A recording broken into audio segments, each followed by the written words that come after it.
You've worked hard for what you have. Your money, your assets, your 401k, and home. Isn't it all worth protecting? Nearly 1 in 4 consumers have been a victim of identity theft. LifeLock Ultimate Plus helps protect your finances with up to $3 million in reimbursement. LifeLock alerts you to identity threats you might miss. And if your identity is stolen, your dedicated U.S.-based restoration specialist will work to fix it. Let LifeLock help protect what you've worked so hard for. Save 25% off your first year on LifeLock Ultimate Plus at LifeLock.com/aware. Terms apply. Hey, it's Storyworthy. Today on the show, comedian Esther Ku tells us what happened when her lover cheated on her. We're hooking up and, we're getting along and I like him a lot and then we just keep seeing each other like month after month after month. But I didn't have the balls to say, are you seeing somebody else? Am I exclusive? I just wanted to believe that I was, so I never brought it up. Today on the show, comedian Esther Ku talks about what happened when her lover cheated on her. Stay close. Hey, it's Esther Ku, and you're listening to Storyworthy.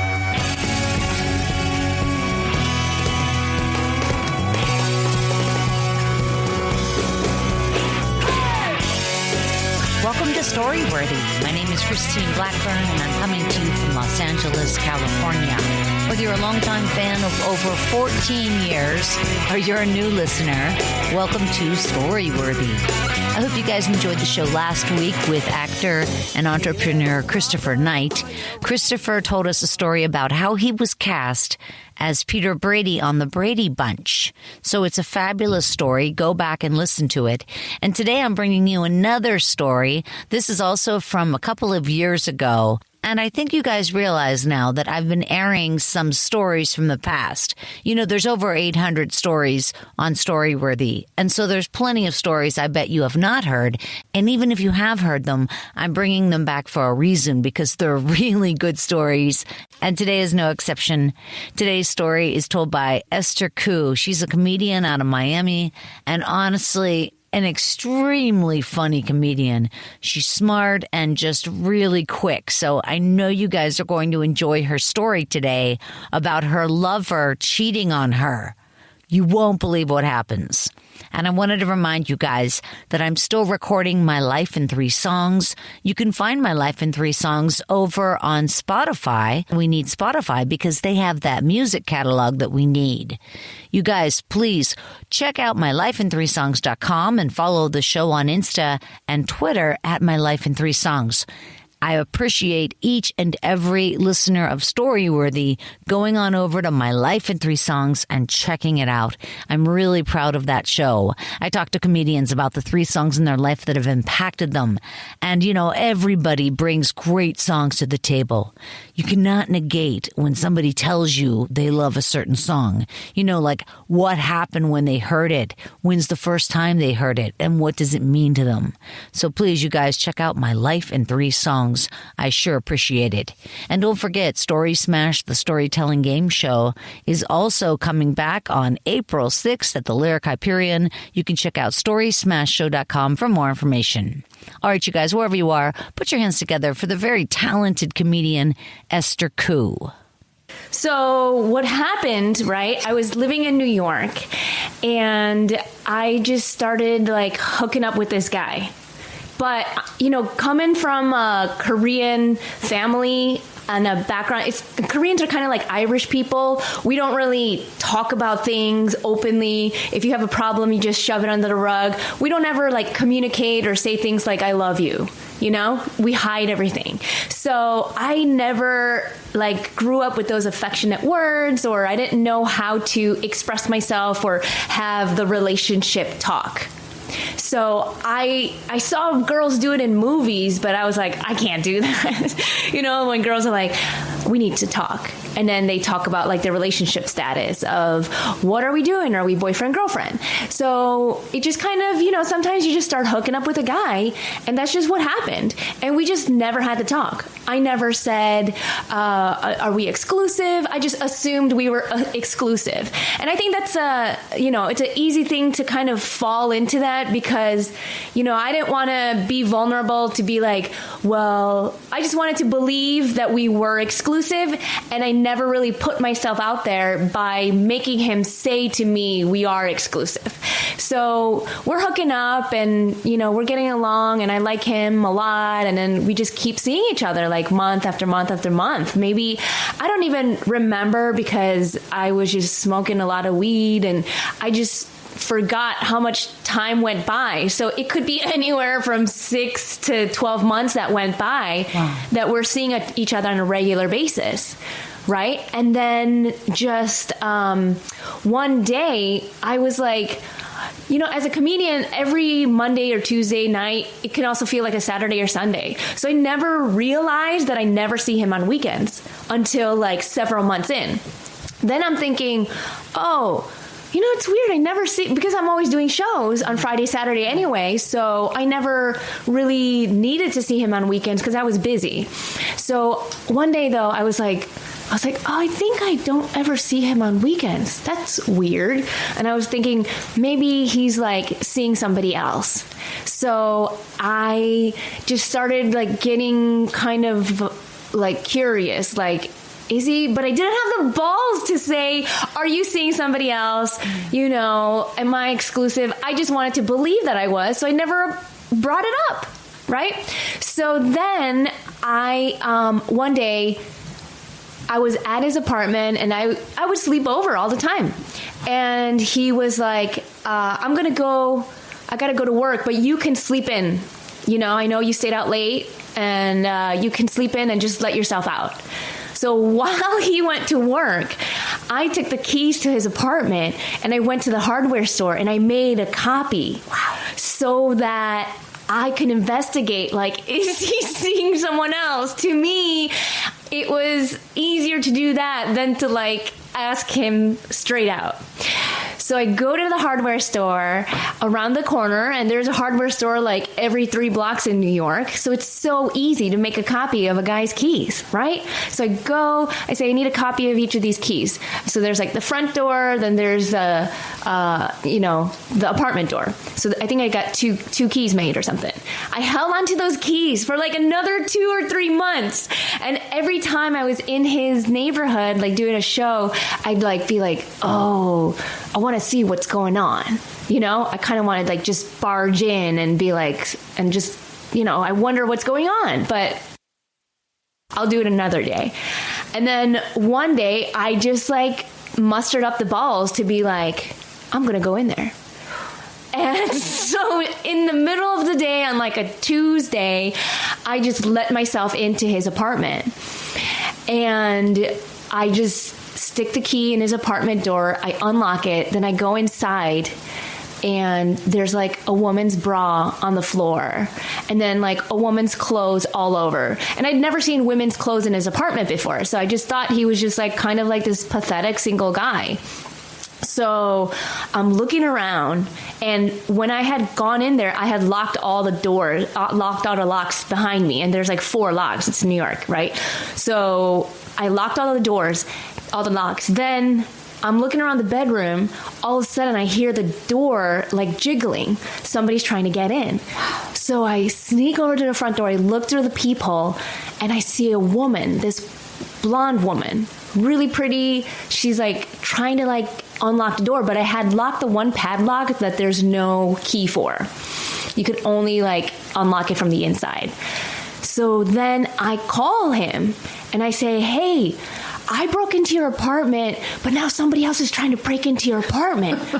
And he was like, you're so funny, ha, ha, ha, ha. And I literally said to him 5 times, I am not kidding. I broke into your apartment. And he just thought, there's no way. How could I break into his apartment? What am I going to go through the fire escape? It's on the 3rd floor, And his apartment's secured. So there's locks.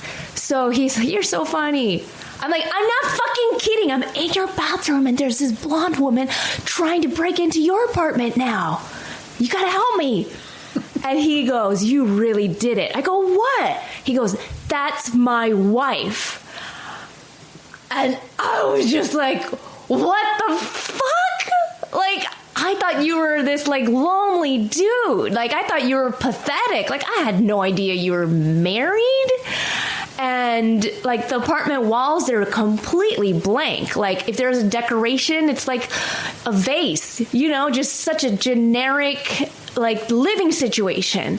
Like, if you're married, why isn't your wife's picture anywhere? Yeah. Right? So then he's like, you got to just run out the door. I go, she's going to see me. And I'm like trying to like strategize an exit plan without having to deal with her, because this news just broke to me. I got to wait till I get home to cry because I'm trying to get out of this apartment without like letting her know that her husband's cheating, and later on my therapist was like, you were protecting him. And I should have just opened the goddamn door and been like, who are you? And she would have been like, I'm his wife, and I would be like, oh, I had no idea he was married. And then we would have had a movie scene there.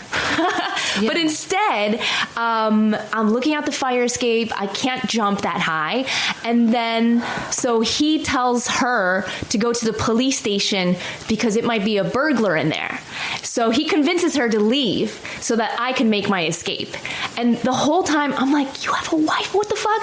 The whole time, he knows that his wife is right outside the door and I'm inside the apartment. He's like, I am so hard right now. Oh. And I'm like, oh my God, you fucking piece of shit. This is not the time. Like, get hard later, you idiot.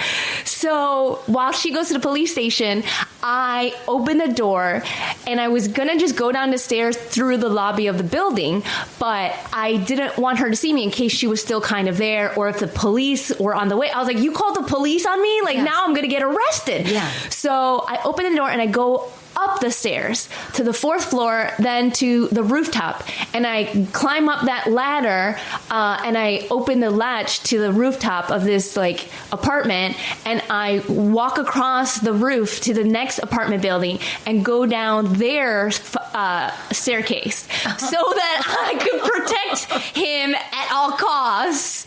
And so I exit that way and I don't even turn to see if she's around or if in case the cops were around or anything, because I didn't want to get arrested. So then I just go home and I was just devastated. And then I just went home and I just cried for weeks. And then I also got mugged. Like shortly afterwards, like maybe like a couple weeks later or something, I got mugged and I had a concussion and a black eye. Oh. And he was like not allowed to come see me because he had confessed to her that he was cheating on her. Oh. And so I had, grown accustomed to somebody's affection and their hugs, and you just need them. And here I was like physically wounded. I went to the hospital and like I couldn't even hug the person that I thought I loved at the time. Yeah. So it was just like heartbreak on top of like physical, like I got attacked by, somebody in Brooklyn and I got knocked out unconscious. So I'm just like bawling my eyes out for like a good month or two. I hate that guy so much, don't you? I mean, I understand she was cheating, but she didn't know he was married. You know what I mean? Anyway, just a great story and told so well by Esther Ku. And don't forget to check out My Life in 3 Songs. It really means a lot to me, you guys. MyLifeIn3Songs.com. And again, Story Smash is back on April 6th at the Lyric Hyperion here in Los Angeles. If you're in LA, you have to come by because it's truly the funniest night ever. You will adore it. And one more thing, please join my mailing list. I only send out about 1 email a month, but it's kind of fun and we can stay connected. You just head over to storyworthypodcast.com and a little pop-up thing will pop up and that's where you join the mailing list. Again, storyworthypodcast.com. All right, you guys, thanks so much again for tuning in. I sure appreciate each and every listener, especially the listeners over in China. I actually have quite a few listeners in China. And, well, obviously you guys know that it's a great show, but maybe also you're listening for the English. Could that be true? Do I have a bunch of people running around China saying jag off because I say jag off? Interesting. All right, you guys, one more time on behalf of the very talented Esther Ku. My name is Christine Blackburn saying, make it a story-worthy week.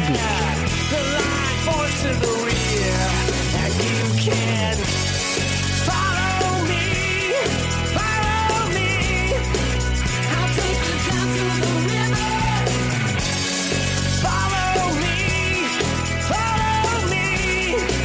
I'll keep you silent. Thanks for joining us on the Storyworthy Podcast. We'll be back next week with all new stories. Subscribe to Storyworthy on iTunes and visit the Storyworthy website at storyworthypodcast.com.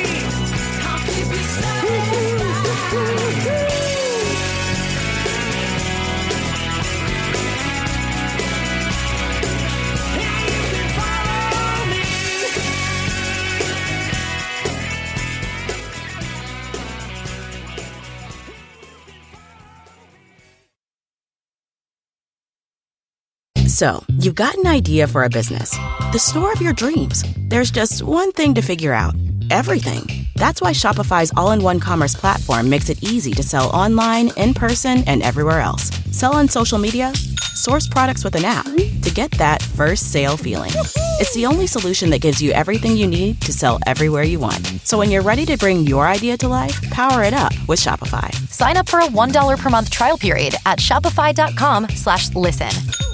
At the UPS Store, we know things can get busy this upcoming holiday. You can count on us to be open and ready to help with any packing and shipping or anything else you might need. Is there anything you can't do? Actually, I don't have a good singing voice. The UPS... Nope. But our certified packing experts can pack and ship just about anything. At least that's good. The UPS Store. Be unstoppable. Most locations are independently owned. Product, services, pricing, and hours of operation may vary. See Center for details. Come in today to get your holiday goodies there on time.